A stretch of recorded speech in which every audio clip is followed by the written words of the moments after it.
అలా వెళ్తున్నటువంటి ఒక పాము సడన్గా రంపానికైతే తగులుతుంది. తగలగానే ఆ రంప ముళ్ళు ఆ పాముకు తగిలి బాగా పెయిన్ వస్తుంది. పెయిన్ వచ్చినప్పుడు ఆ పాముకి ఏమవుతుంది అంటే చాలా కోపం వచ్చి కాటేస్తుంది, గట్టిగా కాటేస్తుంది. ఇంకా గట్టిగా కాటేయాలని చూస్తుంది, కాటు వేసేస్తుంది కూడా. వేసినప్పుడు ఆ నోటికి ఆ రంప ముళ్ళు కూర్చొని ఇంకా పెయిన్ ఎక్కువవుతుంది. ఇంకా పెయిన్ ఎక్కువై తట్టుకోలేని ఆ పాము ఏం చేస్తుందంటే ఆ రంపం ఉంటుంది కదా, ఆ రంపం మొత్తానికి చుట్టేస్తుంది అనమాట. చుట్టేసి దీన్ని ఎలాగైనా చంపేయాలి, నాకు నొప్పి కలిగించింది ఇది అని ఆ రంపానికి మొత్తం చుట్టుకుంటుంది. చుట్టుకున్న తర్వాత ఏమవుతుంది, ఆ పాము అలాగే చుట్టుకొని మళ్ళా పెయిన్ ఎక్కువైపోతూ ఉంటుంది అనమాట. ఆ ముళ్ళులకు పెయిన్ ఎక్కువైపోయి లాస్ట్కి ఆ పాము కట్ అయిపోతుంది. బాడీలోని ప్రతి పాటు కట్ అయిపోయి చచ్చిపోతుంది. అలాగే నువ్వు కూడా ఏం చేయాలంటే, నిన్ను ఎవరన్నా ఏదన్నా మాటలతో హర్ట్ చేసినప్పుడు అక్కడి నుంచి సైలెంట్గా వెళ్ళిపోవాలి.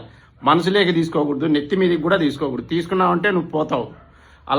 అలాగే చిన్న చిన్న కోపాన్ని నువ్వు కంట్రోల్ చేసుకోగలిగితే నేను బ్రతకగలవు.